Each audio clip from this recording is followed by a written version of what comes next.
আসসালামু আলাইকুম ওয়া রাহমাতুল্লাহি ওয়া বারাকাতুহু। নাহমাদুহু ওয়া নুসাল্লি আলা রাসূলিহিল কারীম, আম্মা বা'দ। সুপ্রিয় দর্শক, আজ আমরা যে বিষয়টি নিয়ে আলোচনা করব সেটি হলো ঈদে মিলাদুন নবী। তো যারা ঈদে মিলাদুন নবী পালন করে থাকেন তাদের আমরা মনে করি, তাদের বাহ্যিকভাবে উদ্দেশ্য মনে করি যে ভালো। তাদের উদ্দেশ্য রাসূল পাক সাল্লাল্লাহু আলাইহি ওয়াসাল্লামের আজমত প্রকাশ করা, তার মহব্বতেই তারা এটা করেন। কিন্তু আমাদের বুঝতে হবে, যে কোনো কাজ করি আমরা শরীয়তের, এটার ক্ষেত্রে দুটি জিনিস লক্ষণীয়। একটি হলো ইখলাস, আর দ্বিতীয়টি হলো রাসূল পাক সাল্লাল্লাহু আলাইহি ওয়াসাল্লামের তরিকা। শুধু ইখলাস থাকলেই হবে না। আমাদের বিশ্বাস, যে সমস্ত তথাকথিত সুন্নি ভাইয়েরা ঈদে মিলাদুন নবী পালন করেন, তাদের ইখলাস আছে, তারা প্রকৃতপক্ষেই রাসূলের মহব্বতে এগুলো করে থাকেন। কিন্তু যে কোনো ইবাদতে শুধু ইখলাস থাকলে হয় না, সেই পদ্ধতিটাও রাসূল পাক সাল্লাল্লাহু আলাইহি ওয়াসাল্লামের তরিকার সাথে মিলতে হবে। অর্থাৎ আল ইখলাস লিল্লাহি সুবহানাহু ওয়া তাআলা ওয়াল মুতাবাআতু লিসুন্নতি রাসূলিল্লাহি সাল্লাল্লাহু আলাইহি ওয়াসাল্লাম।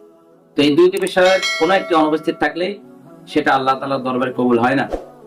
তো তাদের ইখলাস আছে, কিন্তু যে পদ্ধতি, এই পদ্ধতিটার ক্ষেত্রে যথেষ্ট পরিমাণ সমস্যা আছে। কারণ এই যে পদ্ধতিতে তারা রাসূল পাক সাল্লাল্লাহু আলাইহি ওয়াসাল্লামের জন্মদিন পালন করেন, এই পদ্ধতিটা আসলে বেদাতি পদ্ধতি। কারণ বেদাত কাকে বলা হয়? বেদাত বলা হয় রাসূল পাক সাল্লাল্লাহু আলাইহি ওয়াসাল্লাম, তার জামানা সাহাবা, তাবিঈন, তাদের জামানায় প্রয়োজন থাকা সত্ত্বেও তারা সেটাকে না করে যদি দ্বীনের জন্য পরবর্তীতে এই জাতীয় কোনো কাজ করা দ্বীনের কাজ মনে করে এবং সওয়াবের উদ্দেশ্যে, সেটা মূলত বেদাত। অর্থাৎ ইহদাস ফিদ দ্বীন, যেটা হলো, যেটার প্রয়োজন ছিল কিন্তু তারা করেন নাই। তো রাসূল পাক সাল্লাল্লাহু আলাইহি ওয়াসাল্লাম এর জীবদ্দশায় তার আপনার মহব্বতে তার জন্মদিন পালন করা, এটার তো একটা সুযোগ ছিল এবং এটা সওয়াবের কাজ মনে করে করা যেত। কিন্তু এরপরে সাহাবায়ে কেরাম, তাবিঈন, আইম্মায়ে মুজতাহিদিন, তারা এটা পালন করেন নাই। তো বোঝা গেল এই পদ্ধতিতে পালন করা এটা কখনোই সেটা সুন্নাহ হবে না, এটা অবশ্যই বেদাত হবে। কারণ আমাদের থেকে সাহাবায়ে কেরামের মহব্বত বেশি ছিল।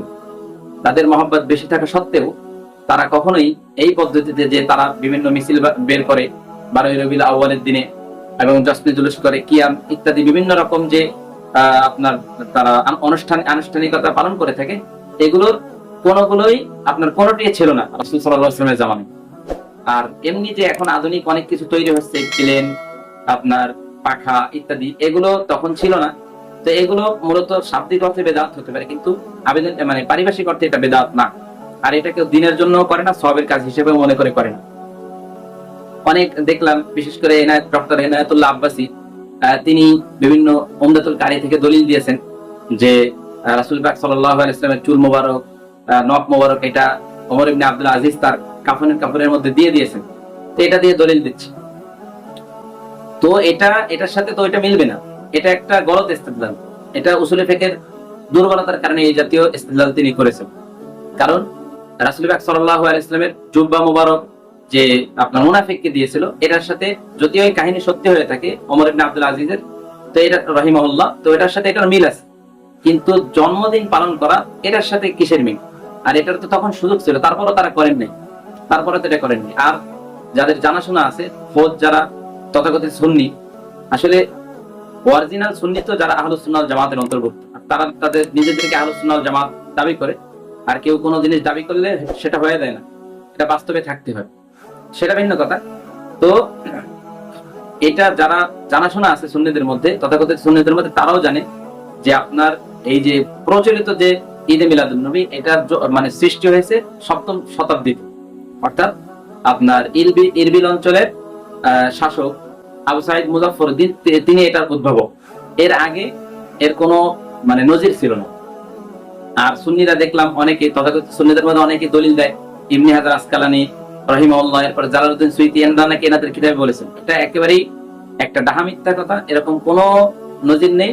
এবং তাদের যে কিতাবের উদ্ধৃতি করা হয়, ওগুলো সব জাল কিতাব। এরকম কোন সহিহ সনদে বর্ণিত কোনো বক্তব্য পাওয়া যাবে না যেখানে জালালউদ্দিন সুয়ুতী রহমাতুল্লাহ বলেছেন যে কি আপনার মিলাদ কিয়াম এটা শরীয়তে আছে, এই জাতীয় কোনো বক্তব্য না। বরং তার লিখিত অনেক কিতাবের মধ্যে তিনি স্পষ্টভাবে বলেছেন যে এটা একটা বেদাত এই জাতীয় কাজ করা যাবে না। সুতরাং তাদেরকে বলবো, আসলে যদি দিনের তরফ থেকে মহব্বত থেকে, তাহলে এই সমস্ত ভ্রান্ত বেদাতি কাজ পরিত্যাগ করে আহলুস সুন্নাহ ওয়াল জামাতের সঠিক আকীদা লালন করে তাদের মতনই আপনার সবকিছু পালন করা উচিত। আর রাসূল সাল্লাল্লাহু আলাইহি ওয়াসাল্লাম তো তার জন্ম মুবারক কিভাবে পালন করতে হবে তার নজির দেখিয়ে গিয়েছেন, তিনি সোমবার রোজা রাখতেন। আর তাছাড়া 12ই রবিউল আউয়াল এটা তো একেবারেই নির্দিষ্ট না যে এই দিনেই রাসূল জন্মগ্রহণ করেছেন, এটা নিয়ে যথেষ্ট পরিমাণে ইখতিলাফ আছে। কেউ 8 তারিখের কথা বলেছেন, 10 তারিখের কথা বলেছেন। তো নির্দিষ্টভাবে আপনি কিভাবে একটা দিন পালন করবেন? তো এই বলে আমাদের সংক্ষিপ্ত বক্তব্য এখানেই শেষ করলাম। আশা করি তারা বিষয়টি নিয়ে ভেবে দেখবেন। আল্লাহ তাআলা আমাদেরকে তৌফিক দান করুন। ওয়া আখিরু দাওয়ানা আলহামদুলিল্লাহি রাব্বিল আলামিন।